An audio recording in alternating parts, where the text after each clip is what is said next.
I am so excited to host this evening. I have the pleasure of introducing and hosting our guest speaker, the formidable Kele Molopyane. And so Kele and I met remotely during lockdown. I don't know how we first met. Oh, I think we were introduced by someone from Kawasa, right? By Ken Venn. And we started chatting online. And since then, we've gotten to know each other. But if I can just share what a fire starter, absolute inspiration Kele is. Kele goes for runs. She's in the gym. She has children. She volunteers. She's the CEO of AB4IR, which is a tech incubator. She's also a founding director of the Drone Council of South Africa. She's also a mindset coach. There's nothing that Kele doesn't do. So if she's not kickboxing in the gym, she's managing people and helping businesses get off the ground. And so I am just absolutely thrilled that we can host her on Women in Drones Africa Fireside Chat this evening. And so Kele tonight will be chatting to us about the use of business incubators as a tool to support startups in South Africa, and that to grow other industries. But as she's involved in the drone industry, in the Drone Council, she's going to kind of link that into how to grow the drone technology industry. So without further ado, I am going to open the floor to Kele. And welcome, Kele, and over to you, my friend. Thank you. Yay! That's so beautiful to hear my obituary. Very nice. That I just made that up. I'm sure I can write some more. But in a nutshell, I'm a woman, right? Yeah. So much that we get up to, that we get done, that we see through, that we don't even stop to breathe and said, "Oh my God, did I do that?" And like you're saying, like we met virtually, and it was one of those love at first sight, kind of like literally first sight, virtually. And you're like, my God, I love this woman's energy. I think I got a woman crush on her. So yeah, the feeling is very mutual. I totally appreciate you and your energy. And hello to everybody, but seriously, Samantha, I like it. I love it. I'm going to practice and I'm going to change mine. Mine is rather boring in that green dress. So I am Kele Molopyane, short Kele, as you'd see there on the screen, and I'm really honored to be here. I keep missing it because, again, in one of the many things that I do as a woman and a mother, one of my proudest roles is being a mother of two adorable little people. So they do swimming on Tuesdays and Thursdays, and that just puts me in trouble, So yeah. So I tried to balance myself out. I'm excited that Quinn is here and Simon, because much to what I talk about, they are so very much entrenched in the journey of the building blocks. And Quinn is for me like a living testimony of how to grow the drone industry using business incubators. So maybe just a little brief on myself. I like saying that I got into enterprise development by a total default. So when I was 17 and ambitious and excited and wanting to be different, I signed up to be an occupational therapist. And I got there and I was like, oh my God, first of all, in first year, you have to dissect rats and frogs. Very yucky, right? Second year, you have to do cadavers. And I was like, ugh, this ain't cutting it for me. But then third year, unfortunately, like so many other students out there, I got financially excluded and I had to go back home and go sort myself out. Then by default, I did an administrative course and landed up in tourism doing administration. And they thrust me into doing enterprise development. I had no idea what that was all about. but I just never left.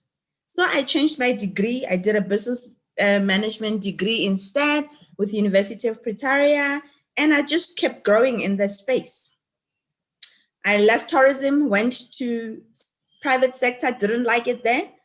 Then I went to SEDA, the Small Enterprise Development Agency. Then it was of the Department of Trade and Industry, still helping with tourism, then fell into creative industries and landed with Incubation ultimately. And wow, what a beautiful space, I thought, you know, like it's, I don't know if you're all familiar with the concept of business incubation, but that's like 60 years old, starting in the US, of course. I will not say anymore. But it's the whole concept of chicken and babies and realizing if you put this in an enabling environment, it will thrive. Because if you're born too soon, if you're not ready to fly, you need nurturing, you need assistance, you need this, that, and that other. And that's precisely what business incubation is about. I love that it was not limiting. It was not saying you must stay in tourism. It was not saying you must stay in manufacturing, but it is a tool, a catalyst that can cut across all sectors. And as a result, I got exposed to so many sectors. It was amazing. That in fact, 3 years ago, before I birthed AB4IR, I was with the Innovation Hub, where they were looking for a senior manager that could help them literally breathe life back into their business incubator called Maxim. It was an IT thing. And I was like, oh my God, all right, IT, where do I start? What do I do? But business incubation is business incubation. I am good at what I do. I'm like fabulous like that. I do strategy, I do enterprise development. And I'm like, okay, we'll get there, we'll put it together. And we did. And that's where I met Queen. But we'll get to that in a bit. So while I'm there, Maxim is an IT incubator, but balancing out a whole lot of entrepreneurs. And then the drone industry starts growing, and people get interested in how do we get involved in this drone technology, but who's regulating it? Who's dealing with it? And at that time, I think the Department of Trade and Industry were also interested in trying to see how they can play around with this and the other. CSIR as well. And then you had your Kuwasas. That's where I met the Kens and Sean's of this world. But still, there was nothing that was like solid. They were saying this is a body, this is a committee, this is people that can take this concept forward. And Victor at the time was like, but Kele, please, let's just set up something. Let's have a discussion. I'm like, fine, I can offer you guys a venue. I can help you guys get started with this and that. And yeah, I offered a venue. We started conversations, but it didn't go anywhere. Then later on again, Sean and Ivan were like, but Kele, that thing again, we need to come back. We need to do this thing. We need to just have those conversations because they are very necessary. Like, okay. Then we started having more conversations, and the more we spoke, the more I got intrigued and interested, because by then I had 1 or 2 or 3 entrepreneurs that were in the drone industry. And my dear lady Queen there, whom I had met at church, was introduced by a common friend who was like, but I'm interested in this thing. Please tell me what I need to do. I'm like, come see me at the office. Let's talk more about this thing. And the more she spoke, she was like, okay, but how can you help? I was like, I'll find a way to help you. Because business incubation, by its very nature, it's about finding solutions to help those that are not yet capable of flying to thrive, right? So in discussion with Ivan and them, then we're like, okay, perhaps we need to create a council of some sort, because here's the thing. Government of South Africa, I don't know about you guys in the US, but they will not listen to you when you're a non-entity. If you're not organized, if you're not coming as a committee, as an association of some sort to say, this is what we stand for, this is who we represent, then they will not necessarily listen to you. And it kind of helped that the other founding directors have been in the space. So we have a great balance of people that understand the drone technology space, and then the political space, and then the enterprise development space. So it gives it a nice balance of what needs to happen in and around. And that's when we created the Drone Council of South Africa. There's 6 of us there, and we have created 10 chambers. I am the lead director for 2 of those chambers, of which Kim is the lead director for the licensing and new applications. And there's another one with Shadrach, who is doing incubatees. So we're here now, and we're like, okay, how do we talk to industry and government? How do we align? How do we assist? Because reality is, this industry is struggling. I mean, at some point, South Africa was #1. We have become really good in South Africa about creating and putting documents together. We can do a 52-page document of really high-level stuff about what needs to be done, when, how, and see the future about how it can be done. But then we get stuck somehow on implementations, and that's how the likes of Kenya and Rwanda just got way ahead of us, you know? So we found ourselves literally a year ago saying we need to create this thing, give it some life, and have some sort of idea of where it needs to go, and look at what are the challenges.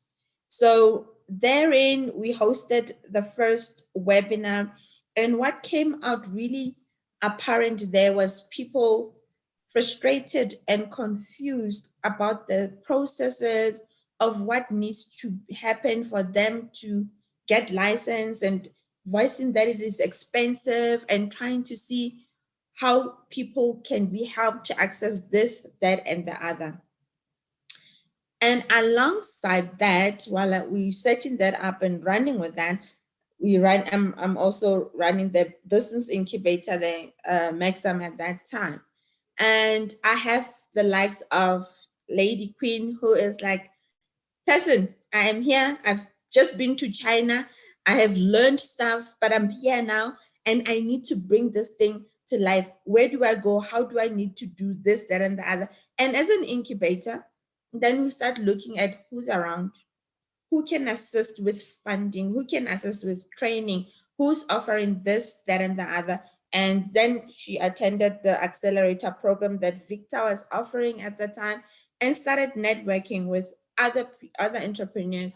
And you see, the beauty of business incubation is that over and above offering technical support, business support, mentorship, there's an element of networking. You know, there's that element of who is in my space that's doing what I'm doing, or that complements what I'm doing, so that I get to the next level. And Queen will attest to this when we start conversing, that therein she started meeting people, started conversing, because she's not in a corner anymore.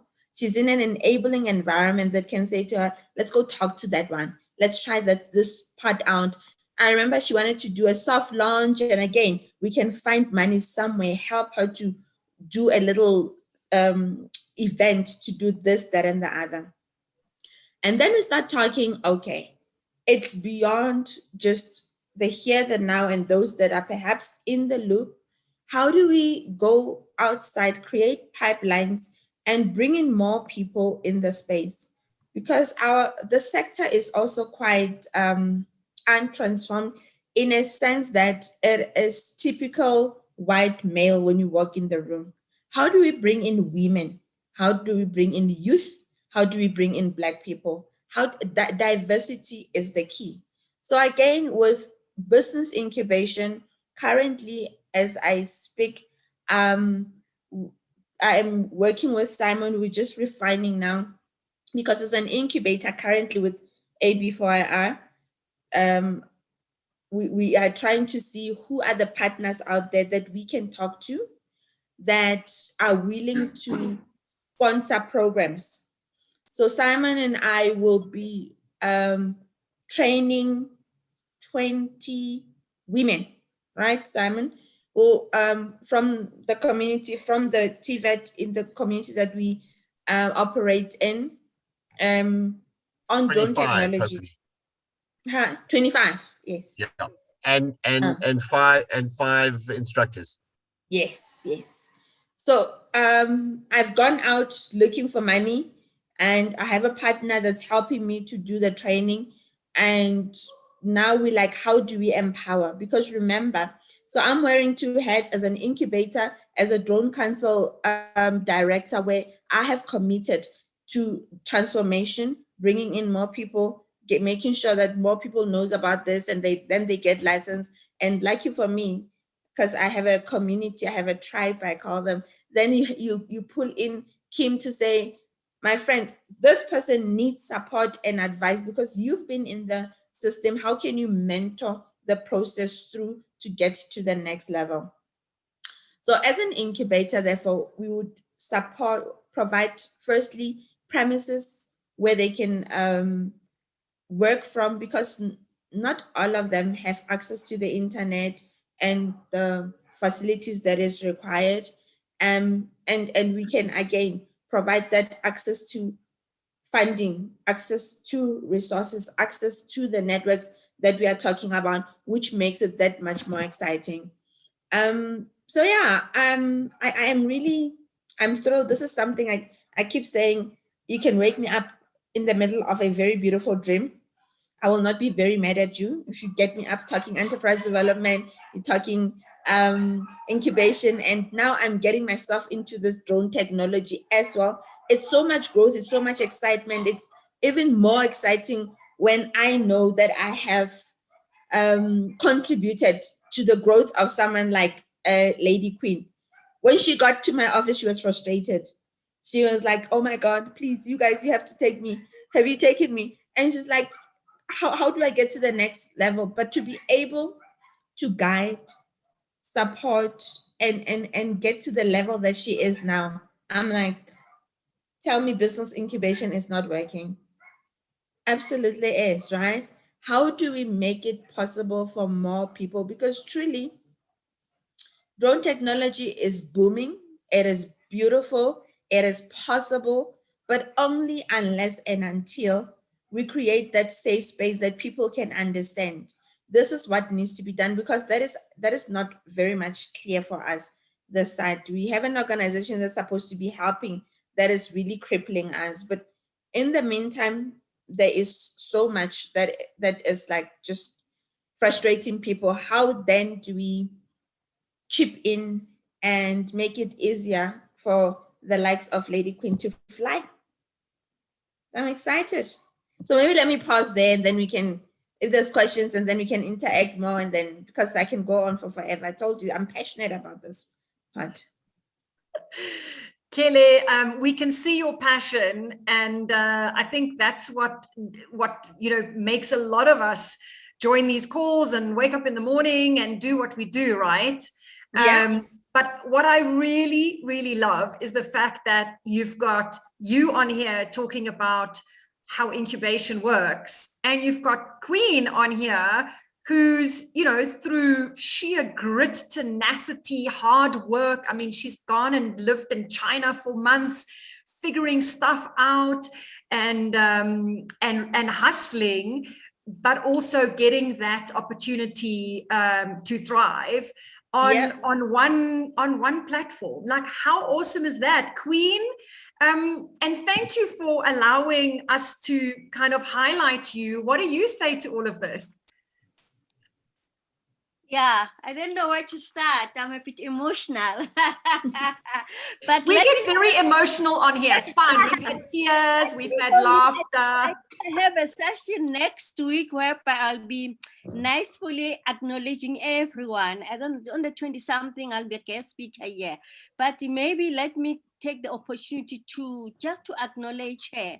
That is so true that when I came back from China after spending 6 months in Shenzhen to learn about the drone industry, I had all the excitement, all the passion to come back home and implement what I've learned. And unfortunately, I got very disappointed, that other than attending drone conferences, I sense that I don't have any other ecosystem or institution that will support to take the business model that I've learned from China to the next level. So as she said, she indicated, luckily we go to church together. We happen to talk as ladies, about our dreams. And she was there that, come, I'll help you. I work for incubation. And I didn't believe it, because not that I didn't try other people before, but I won't forget the warm reception, that how she became responsive, that I really need your support, and she made it possible, especially the infrastructure that I got from the Innovation Hub. As she said, that you get an opportunity to network with other people like yourselves, other startups, and that support is very important. Also, the issue of having an office space, some people still believe that the only way to show that you're up there, you need to have a decent office structure. So I knew that I had that.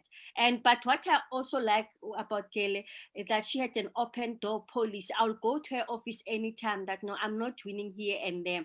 And I felt her resignation personal, because when she left the Innovation Hub, I felt a bit lost, although she did continue to support me indirectly, but it was never the same. But what I've learned in the process is that there's this system of business incubators. So it opened my eye by participating in hers. I was able to identify others where I gained a lot in the process. Like as she mentioned, that I end up attending the Vitas one on Drone Accelerator, the other one on Startup for various reasons, So yeah, it's a good system to have, especially for startup, and I've benefited a lot. And I'd like to thank people like her that made it happen. Thank you so much, Miss K. I call her Mrs. K. Thanks, Miss K. You see, I was not paying, I was not lying. She's on my payroll. I pay you to say nice things. Of course. No, this is just absolutely fabulous. I just it's so inspiring, and Desi says inspiring and empowering, and that's exactly what that story is. Kele, my question to you is, as an incubator, a lot of times, people have called me and said, okay, can you introduce me to incubators? I need funding. And that's kind of the biggest stumbling block for a lot of people is funding, because in our industry, you have to buy a drone, right? You have to get money for the licensing process. You have to have post holders and all of that. And I understand in South Africa, the funding part is actually not the lead part. It's everything that you've described, which is extremely helpful. But where, for what you now know about what the cost elements are from, a drone startup, where do you see the kind of funding appetite coming from to help with the step up for what the drone startups need?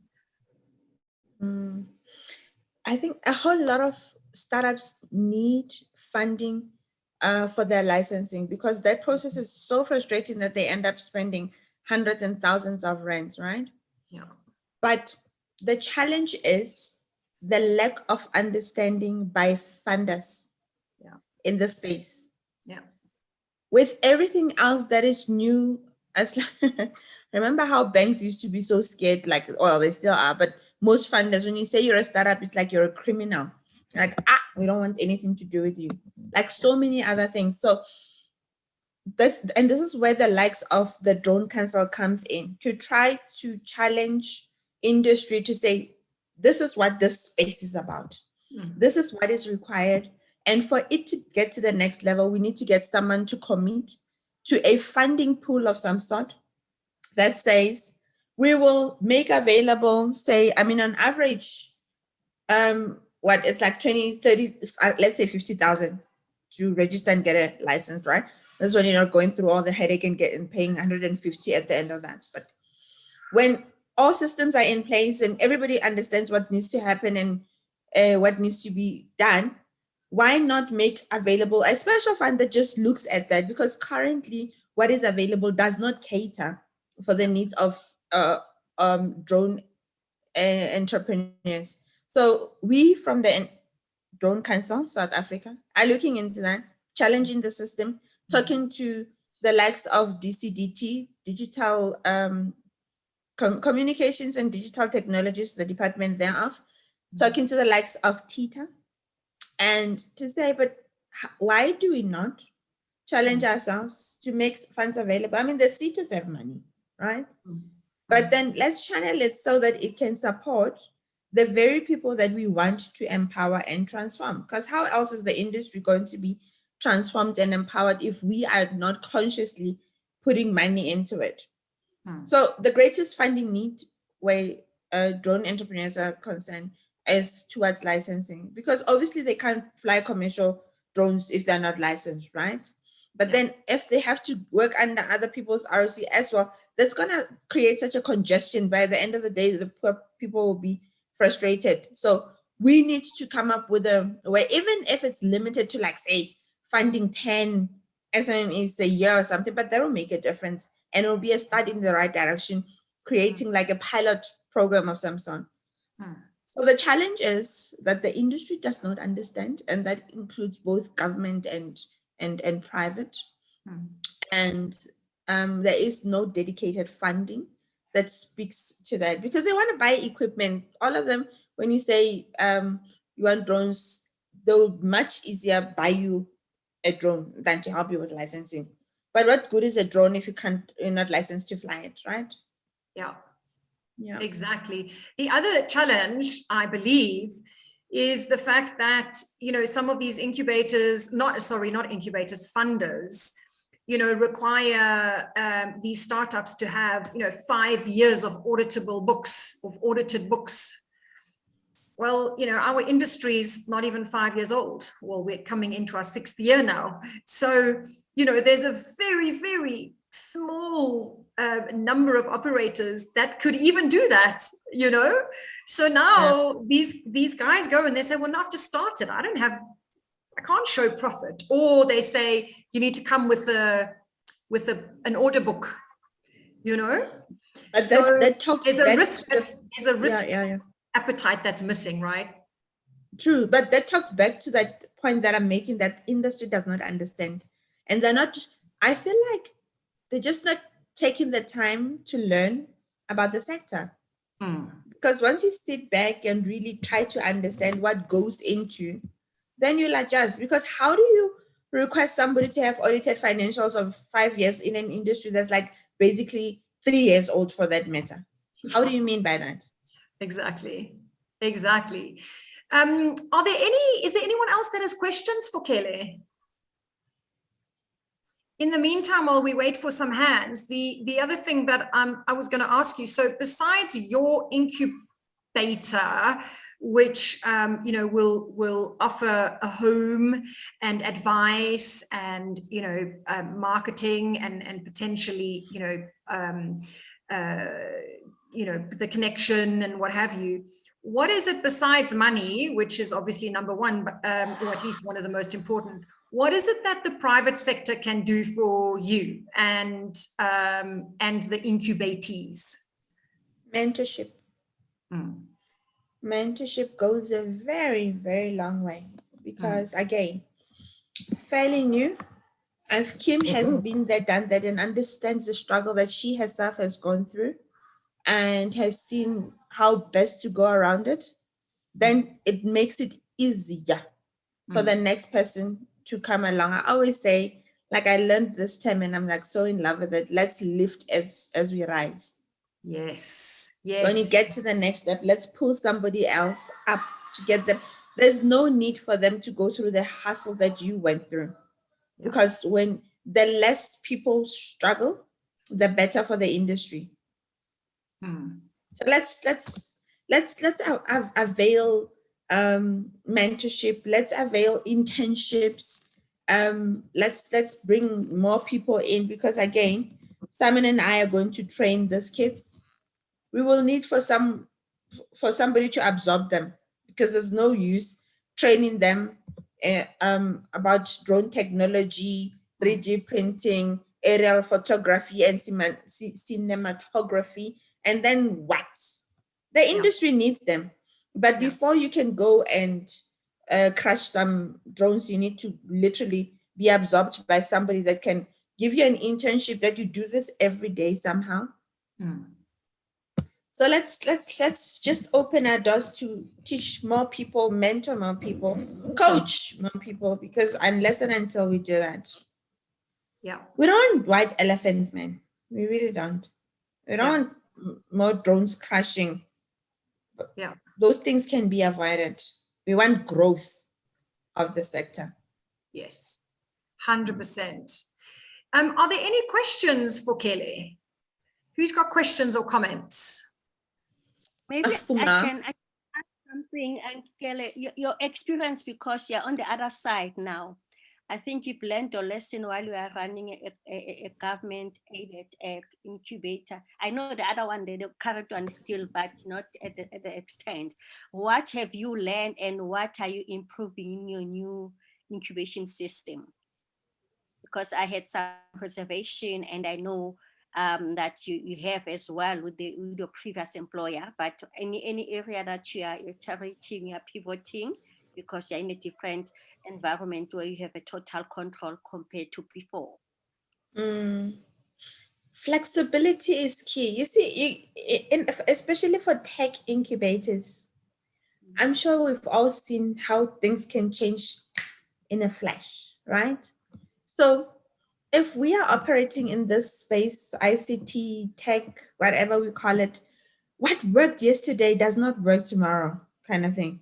So we cannot take 6 months to revert to startups as and when they need assistance. Look at what happened just last year. So Queen comes to me in October needing assistance and wants to start manufacturing, is asking for assistance with a grant of $1 million, for crying out loud. And we put in an application in October and it's somewhat approved, but then somebody else needs to approve the somewhat approval that needs to be recommended and maybe somewhat and whatever. And by the end of all of that, it's 6 months, and look what happened now. 6 months landed us in what? COVID. What happened with COVID? Prices went up, market closed. Everything else was just a bad ripple effect. And by the end of that, that 1 million has now become 3.5 million.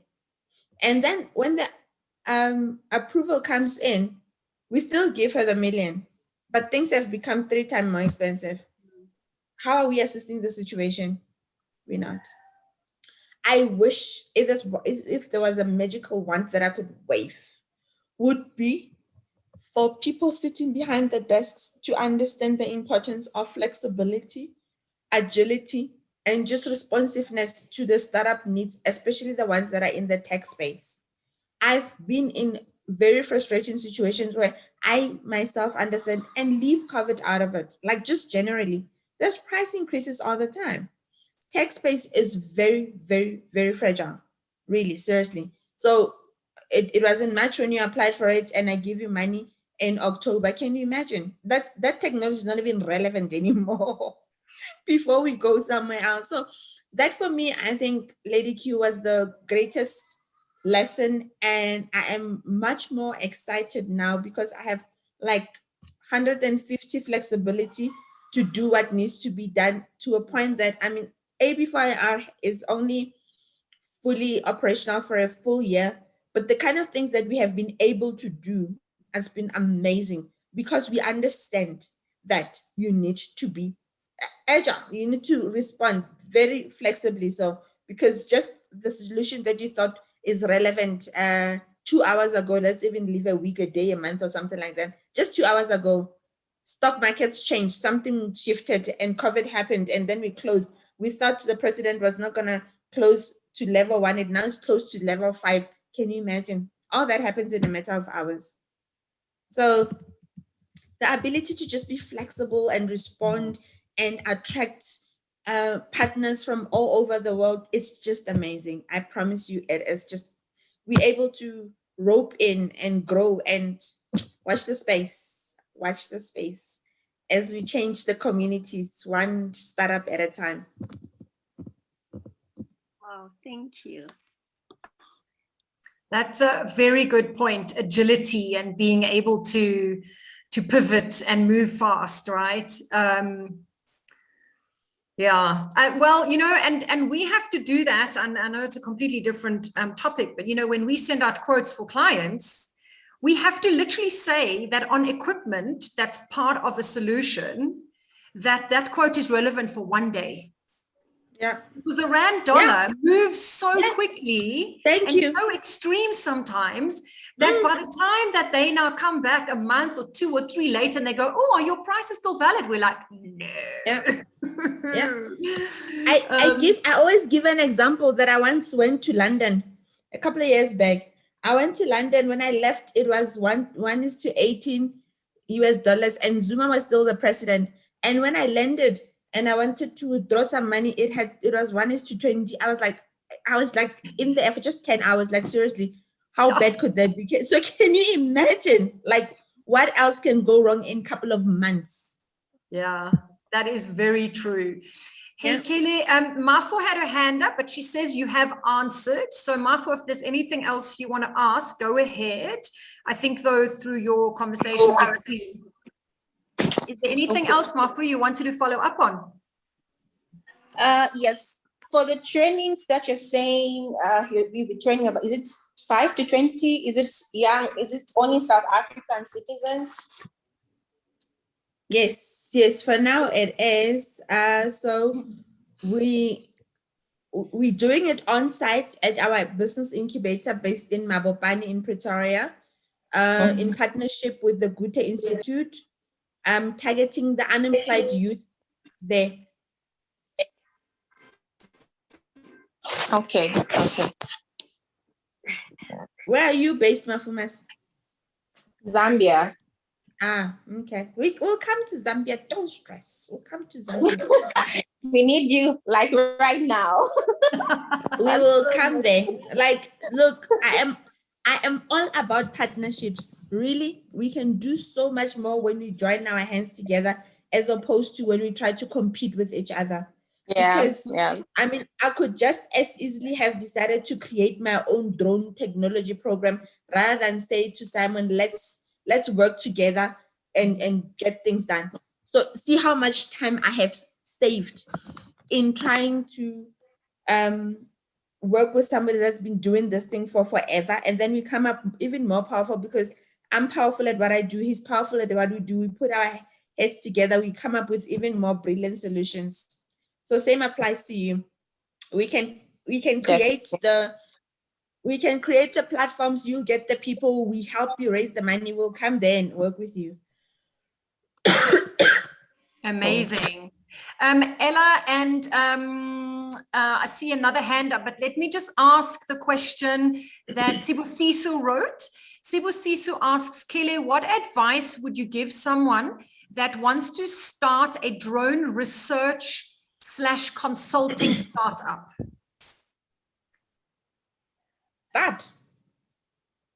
Start. That's a good place to start. Start.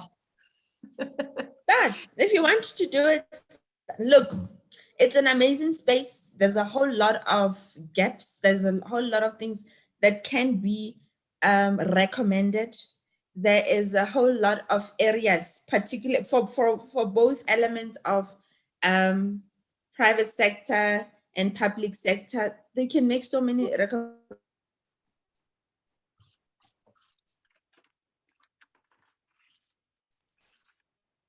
Oh, I think we might have we lost you, Kele?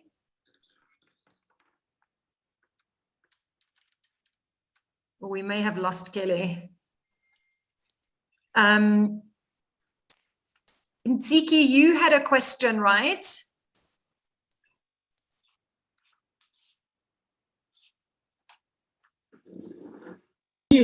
Okay, here we go. I wanted to get specifics on the training that Kele is offering the startups, or at least the people who she's recruiting for this training, and also then a broad question for people who are not necessarily in this space, because I'm not, is what's the drone economy? I mean, what are we selling here? I'm just curious. I mean, it's kind of related to what Sibu was asking about the consultation. So there's lots of gaps. What are they? Are we selling delivery vehicles? Are we selling actual drones? I see on the Drone Council website that there's a thing about, you know, sort of drones can change all sorts of industries. In what way? Very, very good questions. Let me just see if we've got Kele back. I think she's dropped off. So let's wait until she dials back in. She might have just had a break in connection. Yeah, Ziki, let's start. So I think I'll leave the question that you had on the specifics of the training that Kele offers in an incubator. Let's let her answer that directly. Your question on what we offer in the drone industry in South Africa, what a great question. So it would be interesting to have one of our esteemed colleagues from the US kind of answer what their offering is in the US. But basically, our industry is still in its infancy. We were started to be regulated in 2015. And we basically have about 76 or so commercial registered operators. And so right now, the commercial drone economy is really around services. So yes, there's drone sales, which are focused on the hobbyists. They are extremely, curbed, I guess. They really can fly in their backyard, for lack of a better, description, flying under hobby rules. And, most of us operators use DJI drones because, they're easy to register because that's what the CAA knows. Then we've got the likes of Queen and some others who are trying to build their own drones. Let me just see if this is Kele. Let me just message her quickly. So can I chat just a minute while you're typing in there? Go ahead, Desi. Okay, so hi everybody. I just was looking at some of the stats for here in the United States. And so we have, as far as remote pilots and recreational pilots, and we have so a good number. We actually kind of go by how many drones are actually registered. And so there's a good number of drones that are registered, and we have to kind of find a fine line of deciphering the difference between how many are in a fleet, because as a recreational pilot using the drones, there's like 169,000 or something.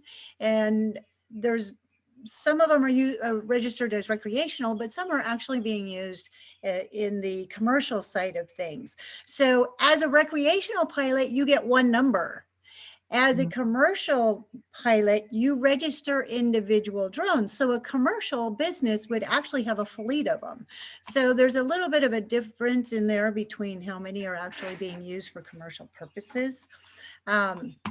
And so I just wanted to throw that out there, but it's kind of interesting to see the different diversity in a commercial pilot and what they're using here in the United States.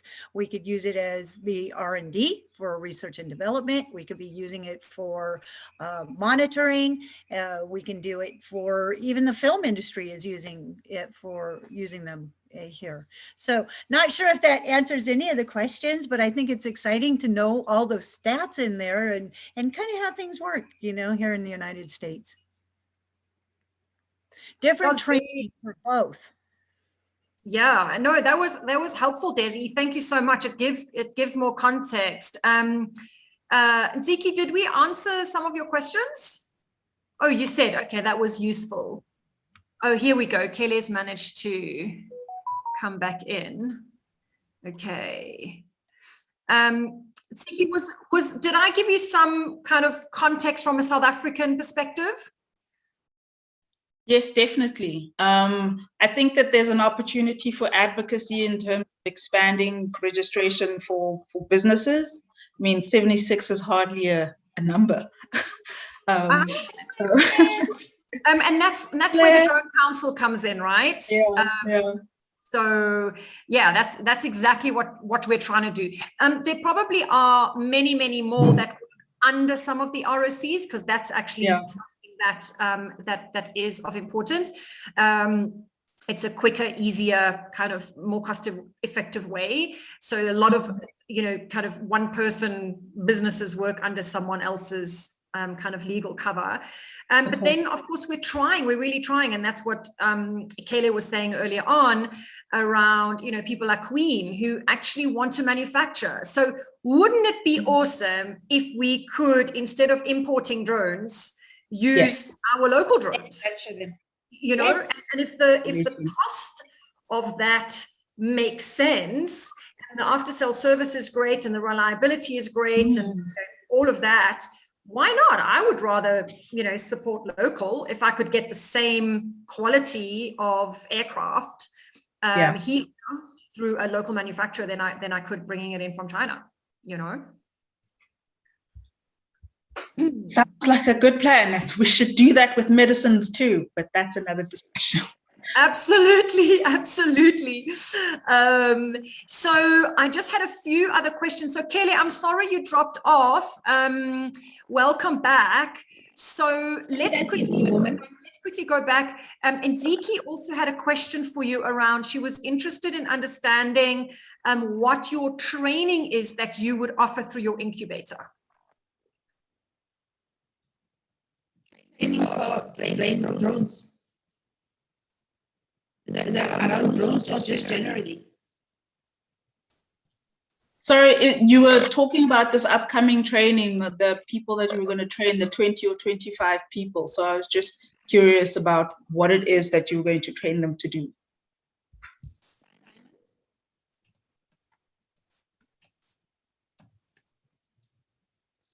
Simon, you tap on me.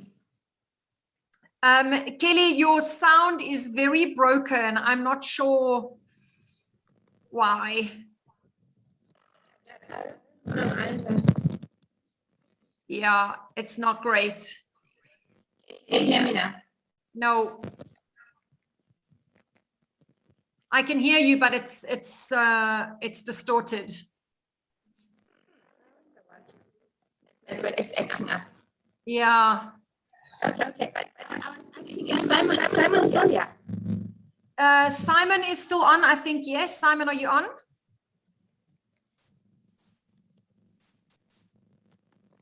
He said he was driving, so we'll come back to that. And yeah, I'm here. Can you hear me? We can. Sorry, I had to go and drop my boy at water polo. So I've been listening in the car, but I'm back. Kele has got some challenges I'm hearing. And so the question was, what would we be training? Is that correct? Yes. Okay, so this particular program is really aimed at your grades 10 to 12. We still need to decide exactly. Children who are taking maths and science for matric, so for their final year subjects. We don't want to necessarily select grade 12s because they need to be focusing on their studies. So we can have a motivation process from where AB4IR is currently located. There's about 20 schools, high schools, within 10, 15 square kilometers. So the thinking is that we're going to have some criteria by which they need to send a motivational letter as to why they would want to join the incubation program. And some qualifiers. They will do our drone flying aptitude test, which is an online test. And from that, we're going to select 20 to 25 candidates. They will then go through a 2-month program. And that will be 2 to 4 hours twice a week. We're just deciding, depending on their school schedules, because this can only be in the afternoon. It cannot interrupt with their core curriculum. And then we're going to take them through actually a bit more than simply drones, but effectively it's going to be covering drone theory, careers in the drone industry. And we're not just talking about the UAV industry, not just unmanned aerial vehicles. We're talking about the drones in their entirety. They're going to get to go to build drones. They're going to get to do coding with drones, from block style coding, which they'll start with, moving on to Python, JavaScript. We're going to have a core curriculum, and then those students are going to have the ability, if they want to do more in their own time, again, from from the Innovation Hub. We're going to have simulators. We're going to include, of course, lots and lots of fun drone racing. So they'll be able to compete in our existing drone racing league.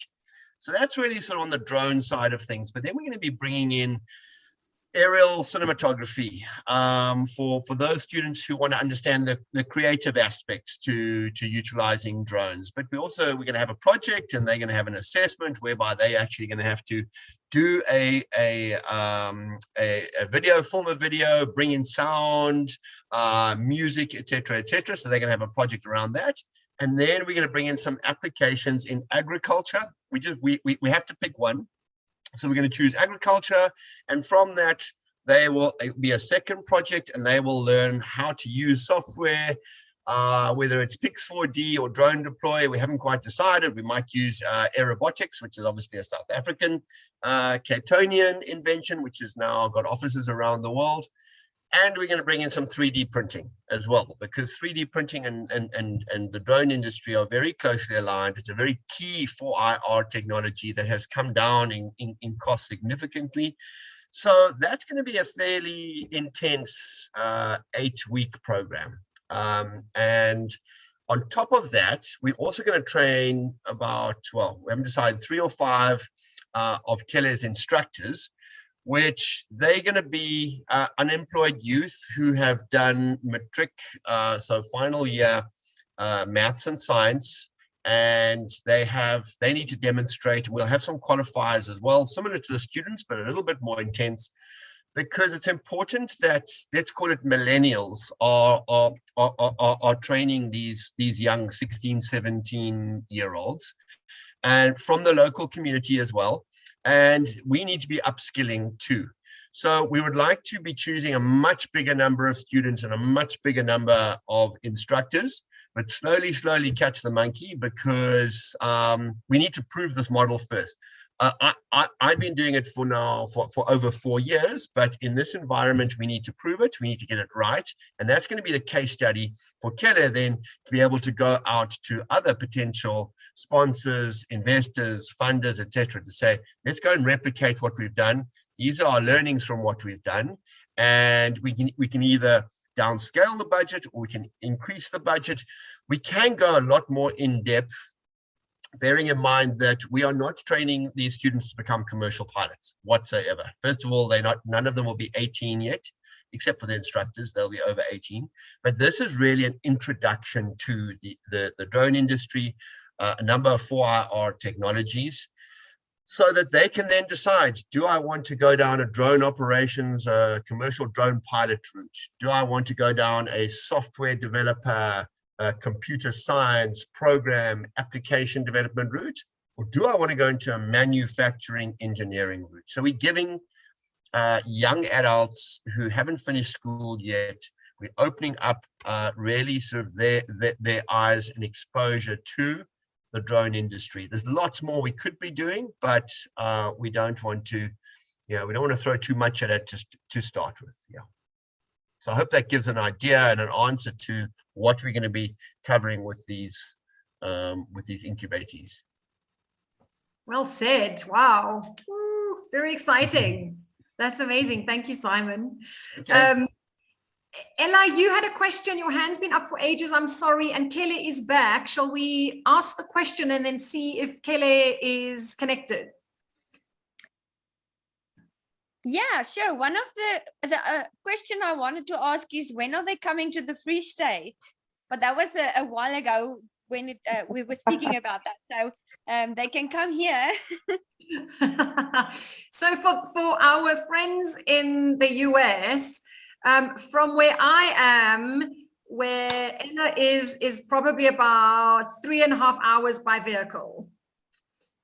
And it's a farming community. And so when we say, when are we going to the Free State, we should do this thing. We should go and, expand.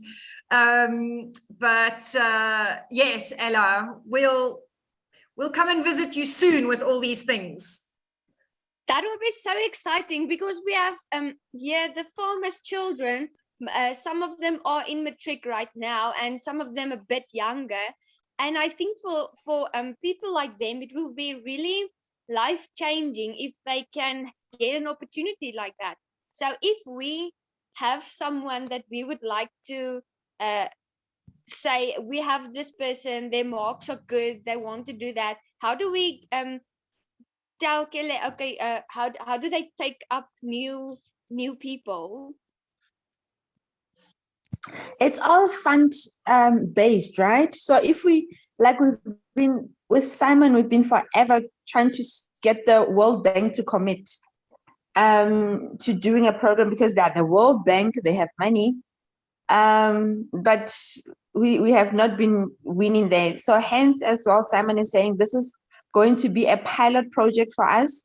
So when we show them what we have gotten out of this one, then we will be able to raise more monies to spread out to other provinces, and it will make it easier. But also, if you have partners and funders that you work with that are willing to pay for it, we'll most definitely come. See, easy, Ella. Just get the money. It's fine. Ella, my suggestion is you need to start small. You just need to get something going. It was similar. Sorry, I just heard the tail end of the question, the previous one about the gentleman who was interested in how to start research, consultancy, etc., etc. Don't spend too much time strategizing, writing a business plan. Just pick a topic and run with it.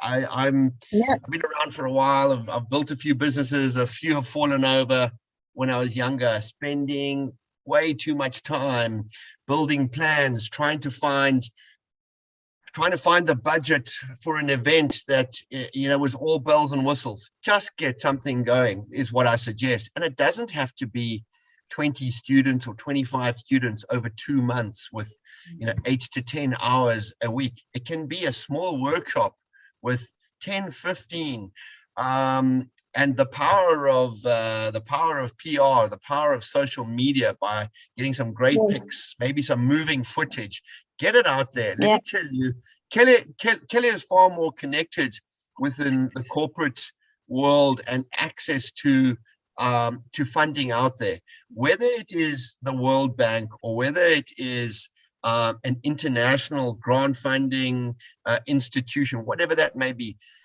In South Africa, corporates are looking for CSI initiatives where they can put their money to primarily around education and technology. You've just got to have the right the right event to be able to demonstrate that, to showcase that. Once you do that, once you've got a going concern, it's no longer pitching on a PowerPoint presentation.